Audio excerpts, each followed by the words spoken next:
नमस्कार। अरुणाचल समाचार में आपका स्वागत है। मैं हूं पूजा तमंग प्रधान। आइए बुलेटिन में सबसे पहले देखते हैं मुख्य समाचार। पीएम नरेंद्र मोदी ने आकाशवाणी से मन की बात कार्यक्रम के जरिए राष्ट्र को किया संबोधित। प्रधानमंत्री ने लोकतांत्रिक प्रणालियों में विश्वास दोहराने के लिए देशवासियों का व्यक्त किया आभार।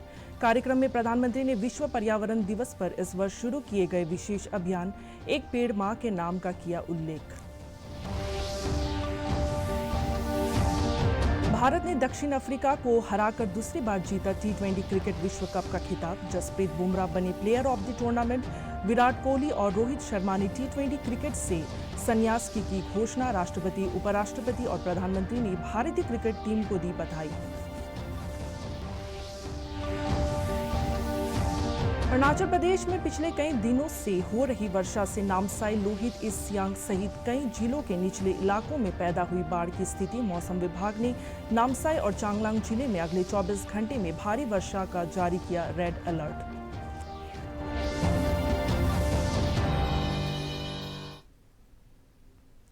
प्रधानमंत्री नरेंद्र मोदी ने आज आकाशवाणी से मन की बात कार्यक्रम के जरिए राष्ट्र को संबोधित किया। प्रधानमंत्री ने लोकसभा चुनाव में संविधान और देश की लोकतांत्रिक प्रणालियों में अपना विश्वास दोहराने के लिए देशवासियों का आभार व्यक्त किया है।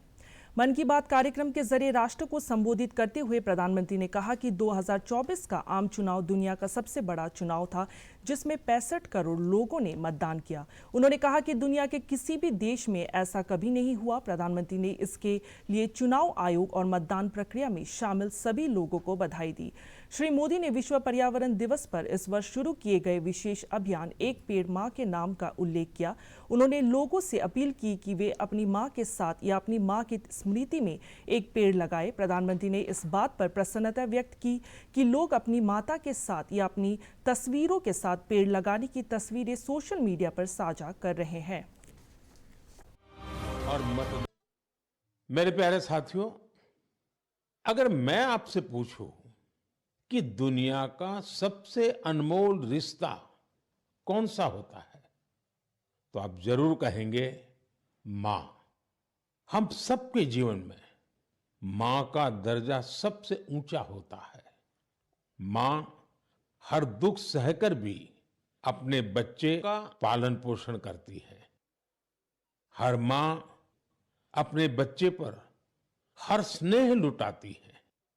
जन्मदात्री मां का ये प्यार हम सब पर एक कर्ज की तरह होता है, जिसे कोई चुका नहीं सकता। मैं सोच रहा था, हम मां को कुछ दे तो सकते नहीं, लेकिन और कुछ कर सकते हैं क्या? इसी सोच में से इस वर्ष विश्व पर्यावरण दिवस पर एक विशेष अभियान शुरू किया गया है। इस अभियान का नाम है एक पेड़ मां के नाम। मैंने भी एक पेड़ अपनी मां के नाम लगाया है। मैंने सभी देशवासियों से, दुनिया के सभी देशों के लोगों से ये अपील की है कि अपनी मां के साथ मिलकर या उनके नाम पर एक पेड़ जरूर लगाएं। और मुझे ये देखकर बहुत खुशी है कि मां की स्मृति में या उनके सम्मान में पेड़ लगाने का अभियान तेजी से आगे बढ़ रहा है। लोग अपनी मां के साथ या फिर उनकी फोटो के साथ पेड़ लगाने की तस्वीरों को सोशल मीडिया पर साझा कर रहे हैं। हर कोई अपनी मां के लिए पेड़ लगा रहा है, चाहे वो अमीर हो या गरीब, चाहे वो कामकाजी महिला हो या गृहिणी। इस अभियान ने सबको मां के प्रति अपना स्नेह जताने का समान अवसर दिया है।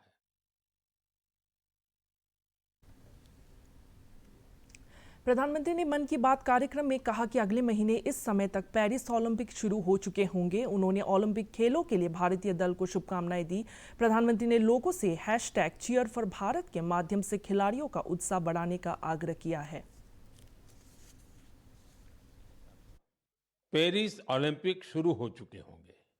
मुझे विश्वास है कि आप सब भी ओलंपिक खेलों में भारतीय खिलाड़ियों का उत्साह बढ़ाने का इंतजार कर रहे होंगे।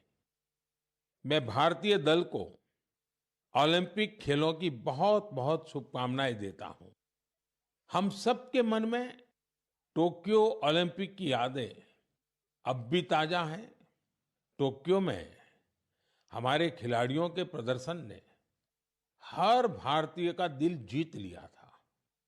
टोक्यो ओलंपिक के बाद से ही हमारे एथलीट्स पेरिस ओलंपिक की तैयारियों में जी जान से जुटे हुए थे। सभी खिलाड़ियों को मिला दे तो इन सब ने करीब 900 इंटरनेशनल कंपटीशन में हिस्सा लिया है। ये काफी बड़ी संख्या है।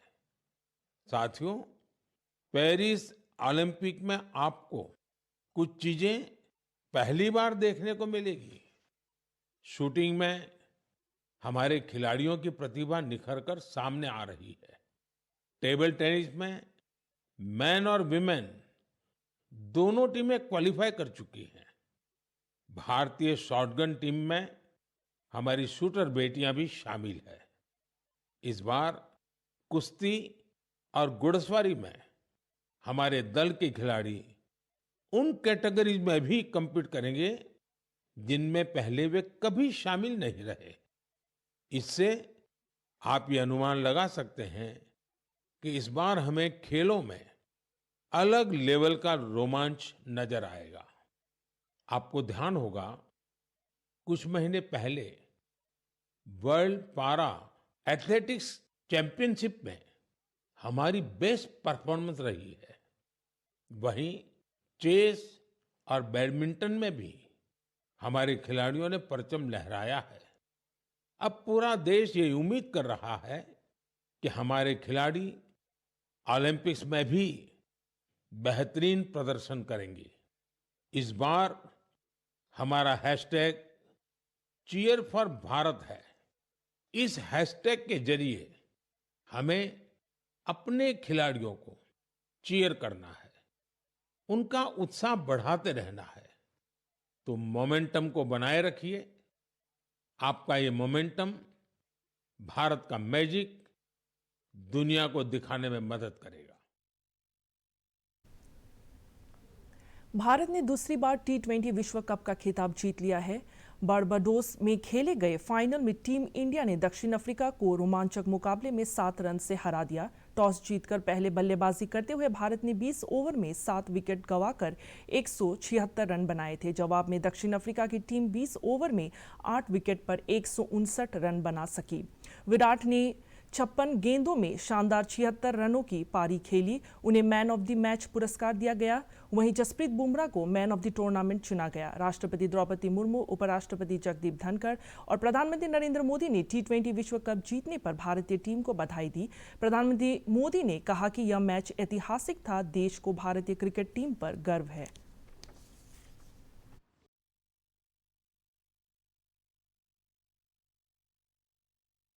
टीम इंडिया को इस भव्य विजय के लिए सभी देशवासियों की तरफ से बहुत बहुत बधाई। आज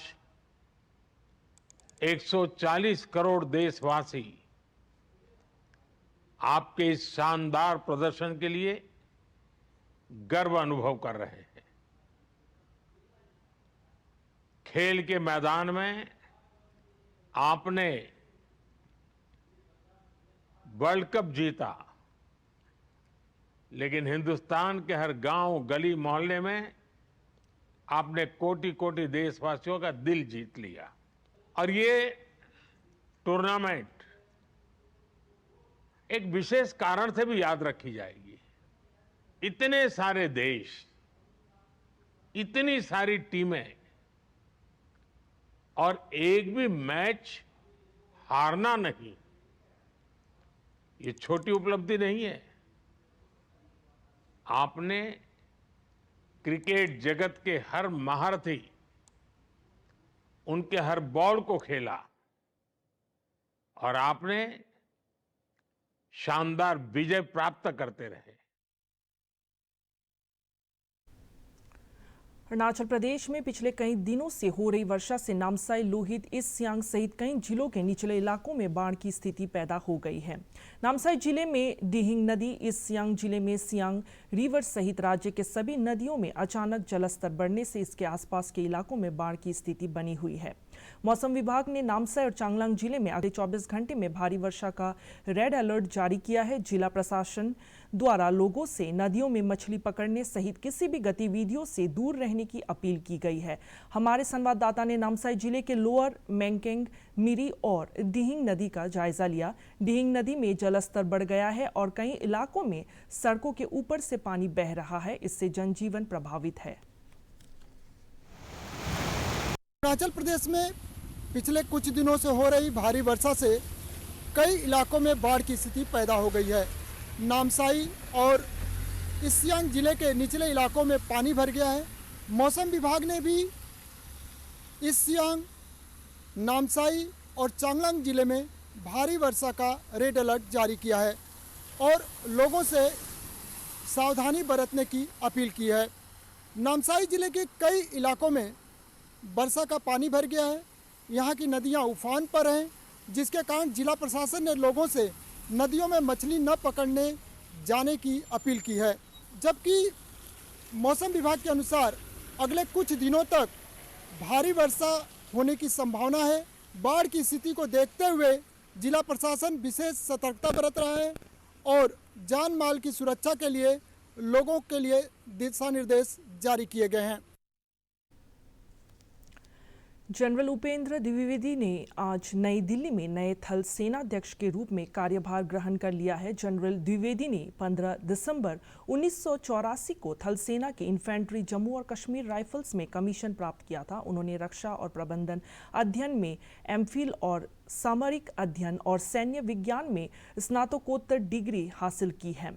वहीं जनरल मनोज पांडे 4 दशक से अधिक की सैन्य सेवा के बाद आज थल सेना अध्यक्ष पद से सेवानिवृत्त हो गए। रक्षा मंत्रालय ने कहा कि उनका कार्यकाल परिवर्तन की प्रक्रिया को गति देने के अलावा आत्मनिर्भरता के क्षेत्र में उनके मजबूत प्रयासों के लिए याद किया जाएगा। जनरल पांडे को उनकी उत्कृष्ट सेवाओं के लिए विशिष्ट सेवा पदक, अति विशिष्ट सेवा पदक और परम विशिष्ट सेवा पदक से सम्मानित किया जा चुका है। नए आपराधिक कानून यानी भारतीय न्याय संहिता 2023, भारतीय नागरिक सुरक्षा संहिता 2023 और भारतीय साक्ष्य अधिनियम 2023 1 जुलाई 2024 से लागू हो रहे हैं। नए कानूनों के बारे में जानने के लिए एनसीआरबी संकलन of criminal laws mobile app को प्ले स्टोर या ऐप स्टोर से डाउनलोड करें। महिला और बच्चों की सुरक्षा में कानूनी प्रावधान को लेकर पेश है एक रिपोर्ट।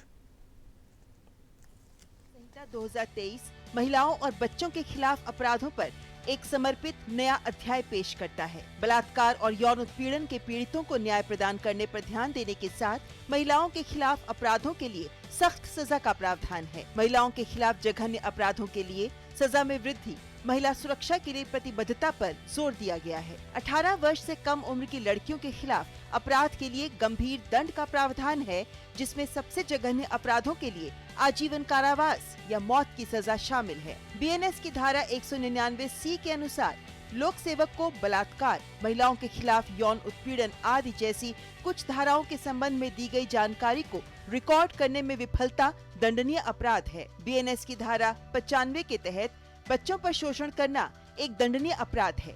वे लोग जो बच्चों को आपराधिक गतिविधियों के लिए नियोजित करते हैं या उन्हें काम पर रखते हैं, वे दंड के पात्र हैं। बीएनएस की धाराएं 96, 98 और 99 श्रम या वेश्यावृत्ति के लिए बच्चों को हासिल करने तथा वेश्यावृत्ति के लिए बच्चों की खरीद फरोख्त दंडनीय बनाती है। वहीं बीएनएस की कुछ धाराओं में बच्चों की तस्करी, अपंगता और आयात के खिलाफ सख्ती से निपटने का प्रावधान है। नए कानूनों में विभिन्न यौन अपराधों को पीड़ित और अपराधी दोनों के संदर्भ में लिंग निरपेक्ष बना दिया गया है। नए आपराधिक कानून यानी भारतीय न्याय संहिता 2023, भारतीय नागरिक सुरक्षा संहिता 2023 और भारतीय साक्ष्य अधिनियम 2023 1 जुलाई 2024 से लागू हो रहे हैं। नए कानूनों के बारे में जानने के लिए एनसीआरबी संकलन of criminal laws mobile app को प्ले स्टोर या ऐप स्टोर से डाउनलोड करें।